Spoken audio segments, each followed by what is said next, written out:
ভারতের পানি আগ্রাসনের বিষয়ে উত্তরাঞ্চলের মরুকরণ ঠেকাতে চীন বন্ধুর মতো বাংলাদেশের পাশে দাঁড়িয়েছিল।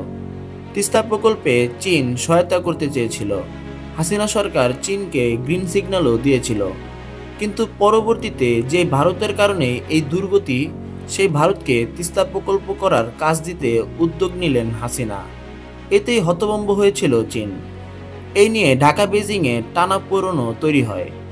তখন হাসিনা বেজিং সফরে গেলে একদিন আগেই তাকে সফর সমাপ্ত করে ফিরে আসতে হয়।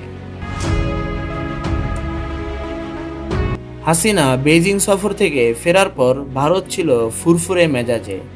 কিন্তু বিধিবাম ছাত্র জনতার অভ্যুত্থানে হাসিনা পালিয়ে যান তার মিত্র ভারতেই। তারপর ঝুলে আছে তিস্তা প্রকল্প নিয়ে সিদ্ধান্ত। অবশেষে অন্তর্বর্তী সরকারের পররাষ্ট্র উপদেষ্টা তৌহিদ হোসেন বেইজিং যাচ্ছেন শীঘ্রই। তার সফরে অনেক বিষয়ের সাথে তিস্তার ব্যাপারেও সুরাহা হবে বলে কূটনৈতিক সূত্র জানায়। এছাড়া পররাষ্ট্র উপদেষ্টার এই সফরকালে মার্চে প্রধান উপদেষ্টার চীন সফর নিয়েও বিস্তারিত আলোচনা হবে।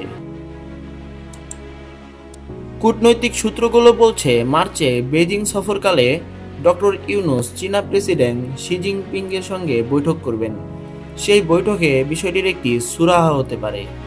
এক্ষেত্রে চীন তিস্তা প্রকল্পের বাস্তবায়নের কাজ করবে।